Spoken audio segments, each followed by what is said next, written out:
My name is John Menzies, and I am the Head of Marketing here at the Abbey DLD Group of Colleges. And today's session is going to be about Oxbridge, how to get a place there, and how international students can start preparing if they are interested in studying at Oxbridge. Okay. So what we're going to talk about today, very briefly in the half an hour that I have, is what is Oxbridge, and why should you be interested in applying to Oxbridge. The application process itself, I'm going to give a little bit of an overview of how the application process works, because it is slightly different from other universities here in the UK. We're going to talk a little bit about what Oxbridge looks for in candidates and kind of the expectations on their side. And then we're going to finish off with a few tips for students if they are thinking about Oxbridge, how they can start preparing before their studies or before they make the application itself, what they can do now. And that would be from, quite young, from sort of 13, 14 years upwards. Okay, we'll move on to the next slide. Obviously, before I start talking about Oxbridge specifically, I'm here representing our group of colleges. So I'm from the Abbey DLD group of colleges. We have three lovely colleges based in London, Cambridge and Manchester. We are international and we have local students as well, but we are day and boarding schools. We educate students from the ages of 12 all the way up to 20. We have a Year 9 program in our Cambridge and London schools. We offer GCSE for students broadly from 14 up to about 16 years. And then programs like the A-level, the advanced level program for students from 16 up to 19, and also we have a foundation program as well, alongside pre-sessional programs and short courses as well. So we are amazing, city centre located, boarding and day schools. We have amazing facilities. We teach local students and international students together, and a big focus for us is preparing students to attend top universities. Obviously, we are talking about Oxbridge today. We have about 15 years of Oxbridge success, with students progressing to Oxbridge every year, or to one of the Oxbridge colleges every year. But we also prepare students to G5 universities, places like the London School of Economics, Imperial College, University College London, Russell Group universities. So broadly speaking, the top 20 ranked UK universities, and also universities outside of the UK as well. So some of the things I'm going to be talking about today are general kind of topics, but we do a lot of preparation for our students, whether they are intending to apply to Oxbridge or to a top 20 ranked university or a specialist university for a subject like medicine. So part of what I'm talking about today is some of the work that we would be doing with students sort of from the ages of 13 up within our own colleges as well. Okay, so my first question is, what is Oxbridge? So when we speak about Oxbridge, we are talking about the universities of Oxford and Cambridge. They are collectively known as Oxbridge. Okay, so when you hear Oxbridge, we're talking about Oxford and Cambridge University. They are two of the two oldest universities in the UK, two incredibly old and prestigious universities. You can see Oxford was founded in 1096 and Cambridge was founded a little bit later in 1209. So Cambridge is the newer of the two, but you can see they are both incredibly old and historic universities.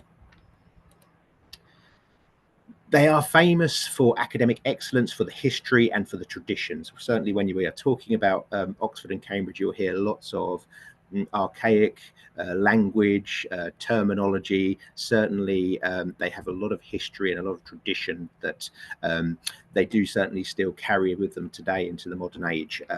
But they are very well known for their academic excellence, for being perceived as some of the top universities in the world, for their history and for their traditions.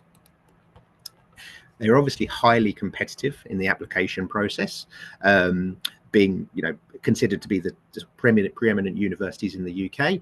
Generally, there are many applicants for each place. The average is about 5 or 6 applicants per place across all of their university courses. But certainly in some of the more competitive courses, you're talking upwards of 10 applicants for every place. And you can see there's about a 15 to 20% offer rate. So students that apply to actually receive an offer to come and study with them, which isn't the end of the journey, they still have to meet the requirements of that offer. Only about 15 to 20% of those students that apply across the board will receive an offer to study at these universities. So highly competitive, highly prestigious universities, very difficult to get into. And in terms of the international student profile demographic, around about 20, about a quarter of the students studying at the universities are what we would consider to be international students. So you can see the number there is slightly higher in Cambridge than it would be in Oxford. Oxford about 21%, Cambridge at about 24% of the students that study are international students. Okay, so one of the things I wanted to talk about when talking about Oxford, Cambridge, the slight differences that you might see compared to other universities, if you're looking at those in the UK, is the college system. So when I talk about the college system, it means that each university, Oxford and Cambridge, is made up of a number of individual constituent colleges. Okay, and this is quite a unique thing to Oxbridge. There are a couple of other universities like Durham, for example, that also have a collegiate or a college system, but it's quite rare and quite unusual. So this is definitely something, if you are thinking about the university, it's going to have a big impact both in your studies but also in the application process. So it's definitely something to be aware of when you're thinking about potentially applying or learning more about Oxford or Cambridge. Okay, so in Oxford there are 39 constituent colleges, in Cambridge 31 constituent colleges, and essentially these are colleges where students live, eat and get small group teaching. Okay, and when you're making an application, you apply to the university and also the college. So you choose the university, Oxford or Cambridge, but then you'll also choose the college that you want to apply to. Generally, bear that in mind. When you become a student at Oxbridge, you become a member of both the university and the college, and there is fierce inter-college rivalry. Okay, each college has its own unique character, its own unique profile. Most colleges now accept both male and female students, but there are some that are still single sex. There are some that are for postgraduate students. So it's really important to get an understanding of the different colleges. And you might hear terms and names of colleges when you're making the application or looking at Oxford or Cambridge.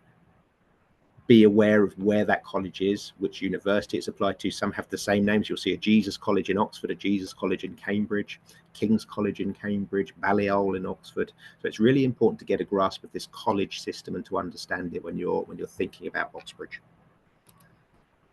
Okay, let's talk a little bit about the academics, how they work at Oxford and Cambridge.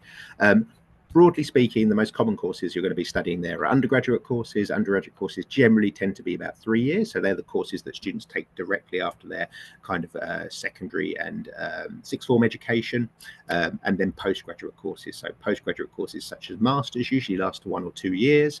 And then we go right into things like PhDs, which are postgraduate research courses as well. Majority of students, when they're applying through our colleges, obviously are going to be applying for undergraduate courses, but students can also then switch after going to one university to apply for a postgraduate course. Okay, the slight difference between Oxford and Cambridge and some of the other universities is you apply for one specific subject. What I mean by that is there are no general studies, no flexible courses.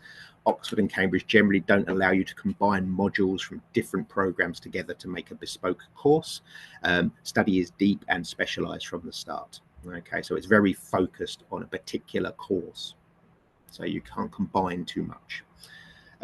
You'll attend lectures. And these are the big classes in auditoriums with students from across the university where they'll come together in a department, a faculty or a school. So for an example, if you are studying engineering, there will be an engineering faculty or department where you will take your mechanical engineering, aeronautical engineering lectures. Okay, so you have those with students from other colleges. The one thing that's slightly different in Oxford and Cambridge is this small group tutoring that I talked about. These are actually called supervisions in Cambridge and tutorials in Oxford. And now what this means is and these take place actually in the colleges themselves. So you have your lecture in the department with students from different colleges who come together, are all studying the same subject. And then you'll go back to your college and you'll have these weekly sessions where it's 1 to 3 students sitting with 1 or 2 tutors.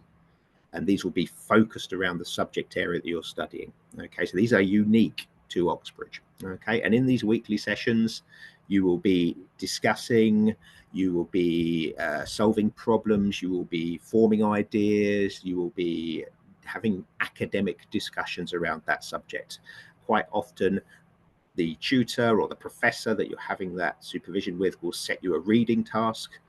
When you come back the next week, you'll be expected to have read, absorbed, analysed that information that you've been given, that reading, and it can be multiple books that you're being expected to read on a weekly basis, and you'll be expected to discuss them in a critical manner. So you'll be expected to have read them, to have understood, and come with questions, come with ideas. And remember, when you are speaking to this tutor is likely to be one of the preeminent experts in that field in the world. So you can expect to read a lot. You can expect to have a lot of essays set. You can expect to be dealing with complex problems. You can expect to work independently and be expected to work to a high level independently, to have that academic discipline. And it's going to be quite intense. Okay, so this is something really to get your head around when you're thinking about Oxbridge. These supervisions that form the bulk of your weekly kind of learning are going to be quite intense, quite academic discussions, and they're supplemented obviously by the lectures that you'll be attending during the day. Okay, so let's talk a bit about the term structure of the year. Each year is split into 3 terms, about 8 weeks each. So you have the Michaelmas term, which is from October to December. Students will generally join for the new year in October at different times throughout the month, depending on the college, depending on the university. They'll then come back in January for the Lent or the Hilary term. It's called the Lent term in Cambridge, the Hilary term in Oxford. Obviously, I told you have to get used to some of the terminology that's being used in the universities. It is quite old-fashioned and quite traditional. And then the Easter term or the Trinity term in Oxford, which is from April to June. So the academic year runs from October to June, which is quite short. Certainly shorter than the sort of the year here at our colleges, but it's very intense. Okay, so although it's quite short and there is quite big breaks in between the terms, it will be very intense when you're in the university. Okay, so before we move on to sort of talking a bit more about applications, again, one of the key things I want you to come out of this is do your research, understand the differences. You know, I am generalizing quite broadly here, but have a think about which university, learn more about which university works for you. So if you are comparing Oxford to Cambridge, here's some examples of ways that they might differ, because they are not one homogenous thing. They are unique colleges, unique universities with their own character, with their own specialisms, with their own kind of different characteristics. So from an environment point of view, think about the city. Oxford is a slightly bigger city, slightly livelier, certainly more industrialized around the fringes. Cambridge is slightly quieter, more close-knit academic, more traditional city potentially, although it is growing quite fast. So think about the location where you want to be. Subject-wise, Oxford certainly traditionally has been seen as having a strength or an advantage in humanities subjects, politics, philosophy, law, those kinds of subjects, whereas Cambridge has been seen as having more of a specialism in science, maths, engineering, or natural sciences. The teaching standard and the quality is very high across both. So Cambridge does humanities very well, Oxford does sciences very well, but this has been traditionally seen as kind of the areas of specialism. This will influence which students are applying where. Learning style, Oxford certainly, if you enjoy kind of more humanities focused kind of learning style with writing, discussing essays. Cambridge, if you're more practical, potentially could be a good fit for you, problem solving and working through mathematical or scientific concepts. And then course options, more traditional focus courses, certainly from an Oxford point of view, definitely that's definitely their area of specialism, what they focus on. Cambridge does have a bit more flexibility, certainly in the sciences. So the natural sciences degree, where you have kind of a general teaching for the first years, and then you can specialize in a particular discipline. So it does give you a bit more breadth. So I'm very much generalizing here. There's lots of different ways of comparing the universities. What I'm trying to get across is think about the universities, analyze and think about the differences, understand where you're applying to before you make that application. And why should you apply to Oxbridge? Well, I think global recognition. You're here because, to a certain extent, because Oxbridge is a global brand. It's seen as one of the, or they are seen as the top ranked universities in the world. In the QS rankings, they're 4th and 6th. Oxford is 4th, Cambridge is 6th. Times Education, all the UK university rankings, they're usually at or very close to the top. At the moment, we have Oxford in 3rd and Cambridge in 4th. So traditionally, they are seen as top global universities. The tutors, the professors that you receive will be leading experts. Cambridge and Oxford between them have more Nobel Prizes than a lot of countries. So you will be taught by preeminent experts. When I talked about those supervision sessions, you will be with some of the leading academic thinkers in those fields and researchers. So the topics and the content you're going to be exposed to every day is really going to be cutting edge and world leading. Teaching style, again, this could be a positive or a negative depending on the type of student you are, but it's very intense focus, highly personalized. Those supervisions are highly personalized sessions. You can imagine you're getting you and 2 or 3 other students time with top experts every week. The college system, which is very unique within the UK education system, so you become a member and you become part of that college community. With all the support there, with all the social opportunities that you get with that as well. So that's a really interesting and dynamic kind of environment to be in. The student support and opportunities are well known. Clubs and societies at the University of Cambridge, the University of Oxford are extensive. And there is a real great opportunity to kind of involve yourself in different clubs and societies and develop your interests outside of the academics while you're there. They're seen as very historic, beautiful. I think they are. The traditional image of a British university usually is drawn from an image of Oxford or Cambridge, and you can see on the picture there, that's actually the Cambridge, some of the traditional buildings there, some of the traditional formal evening wear that the students are wearing. So they are seen as very traditional, very British universities. And the cities that they're in generally are very beautiful, quite small and quite safe. And last but not least, graduate job prospects. I think between 80 and 90% of Oxbridge graduates are in employment 1 year after leaving the university, and the nature of the universities being the reputation they have, the quality that they're seen as providing, Oxford and Cambridge graduates are in demand. Certainly employers are proactively looking to recruit Oxford and Cambridge graduates when they're on their undergraduate programs. There's also opportunities to do internships and work while you're at the university. Okay, so before we talk about how to apply, it might be worth also just covering a little bit broadly what Oxford looks for in a student. So if you're a parent, if you're an agent, if you're a student yourself, you can have a little bit of a think about, do I fit these characteristics? Or do I think I can live up to the Oxbridge expectation? So first and foremost, strong academics is going to be something that you need. So I'm talking about the A-level program, the GCSE program, because we're here, but certainly in your own country as well, you're going to need to be a top performing student. If you look on the university websites, you'll see the entry requirements. A-level entry requirements, we're talking A star and A grades, okay? Also, they'll be looking very closely at your secondary education. So they'll want to see a history of excellent academic performances, not just the last program that you've been taking. They want to see good results in, but they'll want to see that history throughout your studies. Okay. They'll want to see a subject passion. So they'll want to see that you're doing very well academically, but they'll also want to see that you are taking steps to learn outside the curriculum to broaden your knowledge. Okay, so you are reading around the subject you're applying to.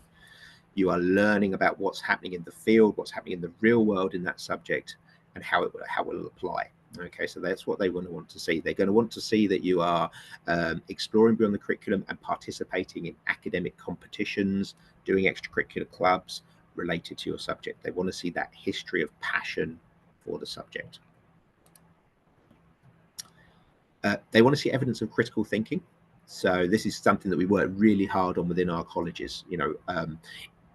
Understanding the answer to the question is not enough. Okay, that's going to help you in your exams, but what a top university like Oxbridge wants to see is that you are questioning, you are asking why, you are explaining why this is the right answer, and challenging your own thinking. Thinking, actually, is there another way we could look at this problem? Is there another solution to this problem? Do I believe what people are telling me? So they want to see that evidence that you have critical thinking, because this is going to be key when you actually progress onto the university in those supervision small group tutorial sessions, but also in your lectures as well. Challenging the orthodox thinking, but also understanding and being able to answer and participate in academic discussions and conversations. A really strong personal statement. So this is part of the nuts and bolts of your application. So they'll want to see a personal statement written by you that explains why you love the subjects, shows what you've done, so shows that evidence of things that you have done to progress your knowledge in the subject, to show your passion about the subject, to go above and beyond the academic requirements of the course. And it needs to be authentic. Okay, so what it needs to be done, it needs to be standing up under challenge. So when you put something in your personal statement, you need to then be able to defend it at a later date. So you need to be able to provide evidence, but then also talk about it with authority. So it needs to be an authentic representation of your learning up to this point and your development. An engaging interview. So I'm going to talk a little bit about interviews in a moment, but they want you to take an interview where you will be sitting down with academics, and they want you to see your ability to think out loud, to respond to new ideas, to enjoy discussing and developing your thinking, and your willingness to explore the topic. Okay, so not just what you've learned, but to learn more and to be challenged in your thinking.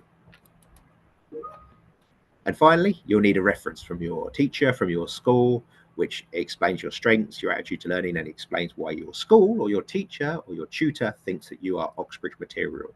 Okay, so that's not something we can get around. So hence, we need that academic record of achievement, but we also need that subjective assessment from your teachers, from your tutors, that you are an excellent student and that you should be considered as an Oxbridge candidate. Okay.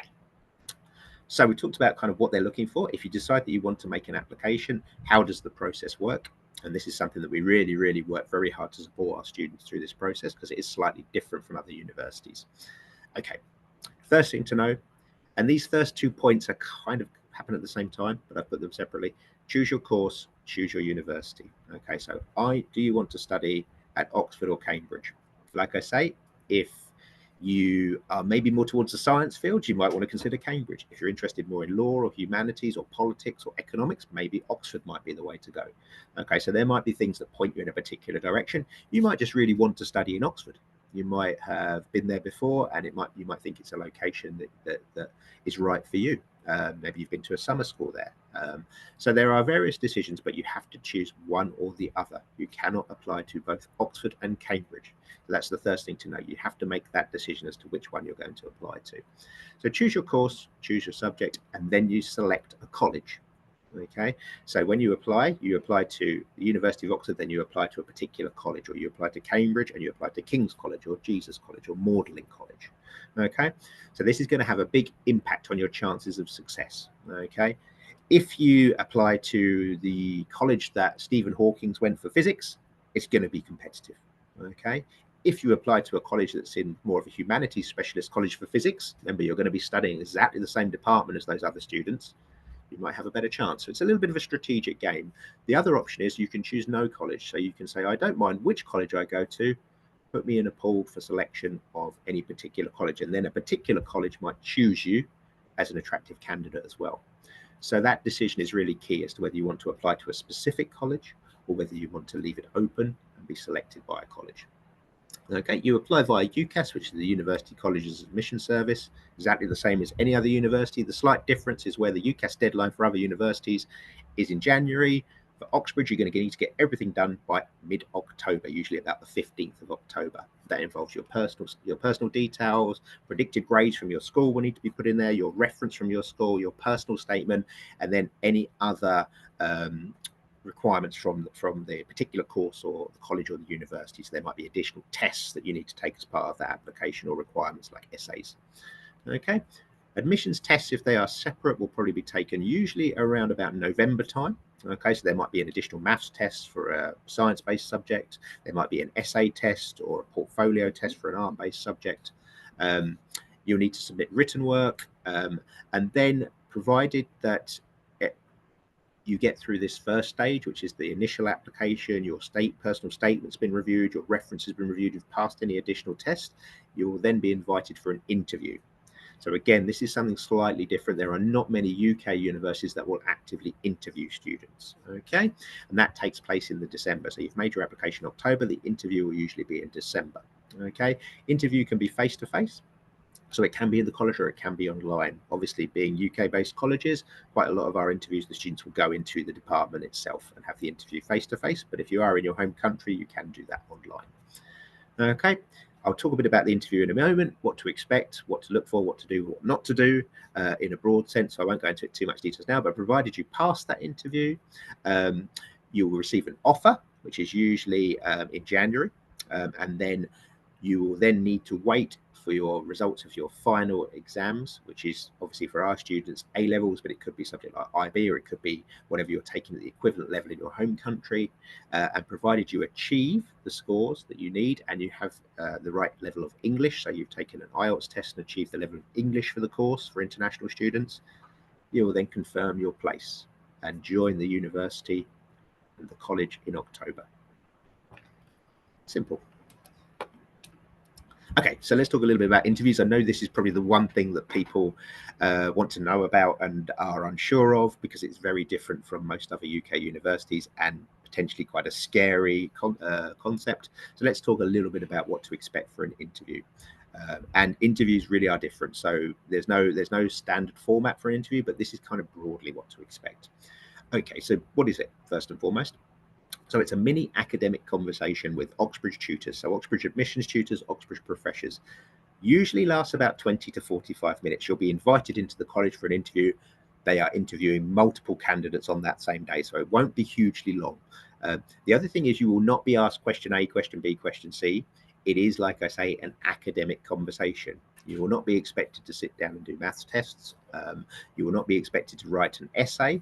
It will be more of a conversation, and there might be challenges and tasks set as part of that conversation, but it's very much led by you and by the tutors.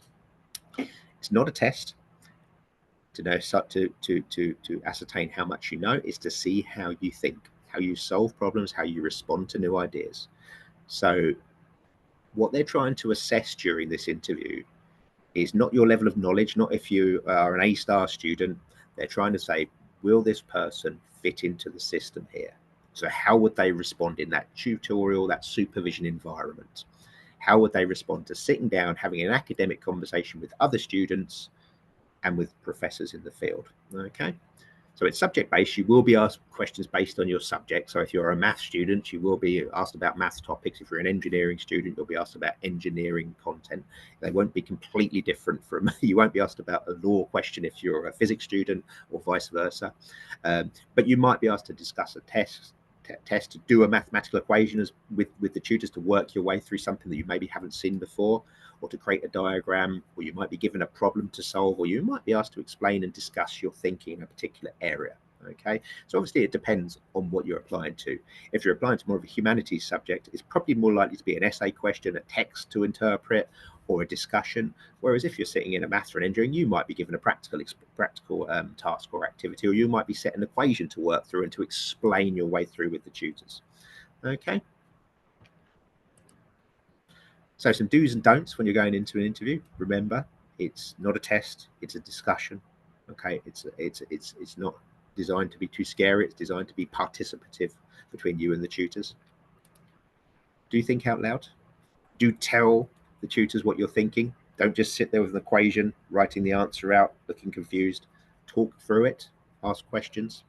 Don't stay silent if you're confused. Do ask for clarification. Excuse me, this text, is there a translation that I can see? Because I don't quite read ancient Hebrew, for example. Ask for clarification. Quite often that's what they're looking for you to do. Don't pretend to know everything. You are working with experts in the field, preeminent global experts. Do not pretend that you know everything in the field. They do not expect this of you. Be curious, be engaged, be attentive. Okay, show that you are interested, show that you are willing to discuss ideas, show that you are willing to be wrong.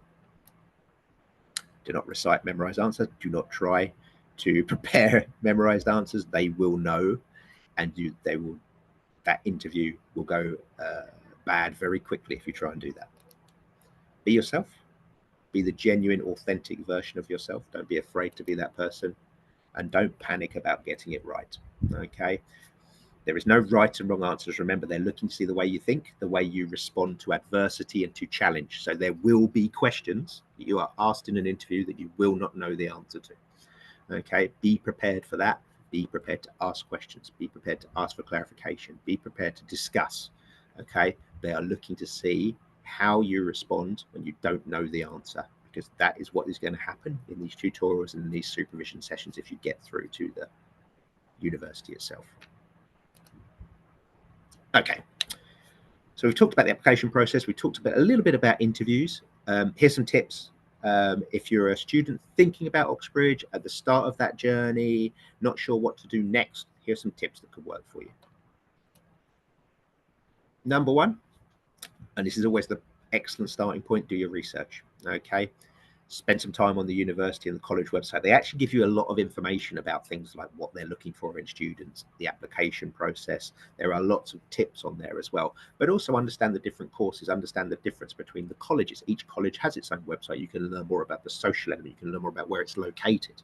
You can learn more about life in that school and university. You can learn about the accommodation. These are all key things to know, but definitely do your research, understand the application process. What you're doing today by attending this webinar is a great way to start. Use this as the jumping off point. So understand more about the application process. There's lots of information online. Understand the programs you're applying to and the university and the college. How competitive is it? Okay, like I say, if you're applying to one of the famous colleges for a particular course, it's likely to be more competitive, and you might have a better chance if you apply to a college located in the same university that's not so famous for that course. Remember, you're going to go in the same lectures as those students who are at the more famous college. And understand where it's going to lead as well. That's really important when you're selecting undergraduate courses, whether it's at Cambridge, Oxford, or any university in the UK. What am I going to do with this at the end of it? Okay, what's the future for me? Understand that before you go into it. It's a big commitment. Okay, explore the subject. And again, we were talking about this. Read beyond the curriculum, listen to podcasts, watch documentaries, read articles and journals, trade journals, scientific journals, learn what's happening in the field. You don't have to understand it all.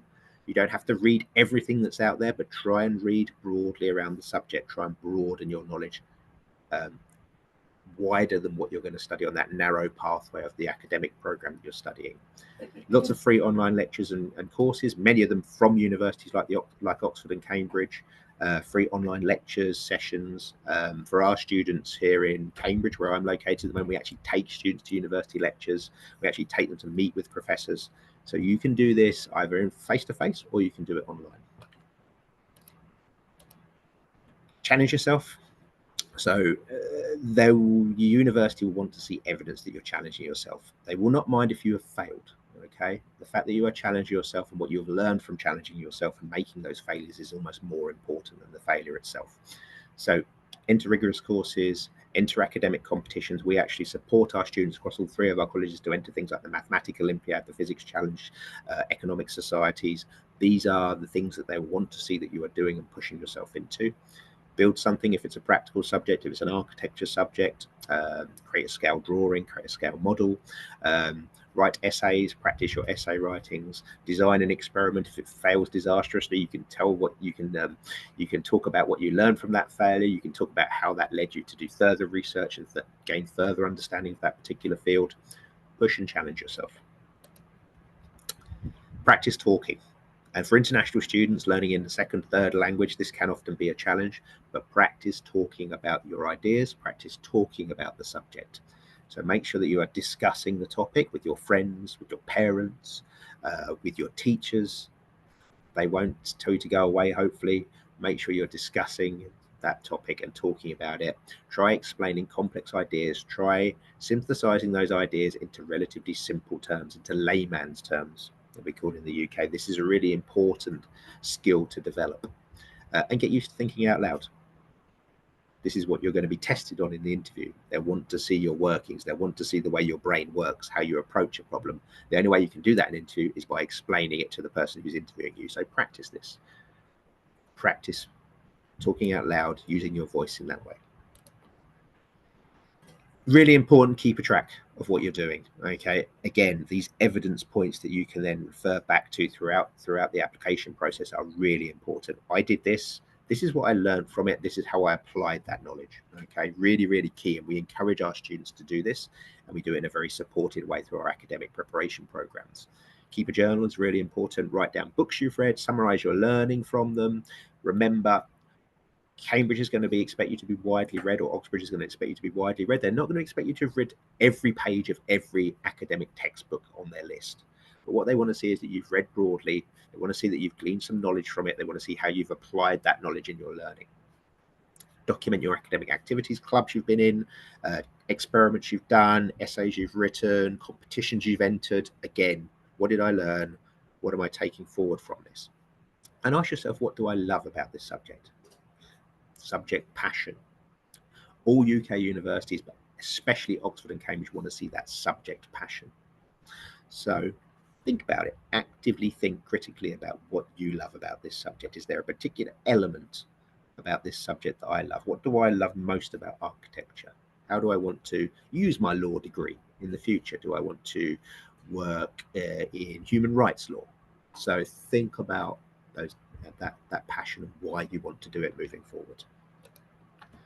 And finally, be yourself. Okay, Oxford is not looking for a perfect version of you. They're looking for you. They want to see that you're passionate. They want to see that you're prepared to make mistakes. They want to see that you can ask for help. Do not forget this in the interview. It's a collaborative process. They don't expect you to just churn out answers to every question like a robot. So all throughout the process, be yourself. Talk about your failures, talk about your doubts, talk about your frailties, talk about how you've overcome problems. This is what they want to see. They want to see a mature, balanced student who will succeed in that environment. It is a high intensity, pressured environment. So they don't want a student who is just going to explode under that pressure. They want a student who can take the pressure off. And what we do in our colleges, we encourage our students to work hard, to do the preparation, but also to do other things outside of their academic activities. So do sports, do music, do creative pursuits that help them to take the pressure off, help them to build friendships, build community, and prepares them for that future life at university.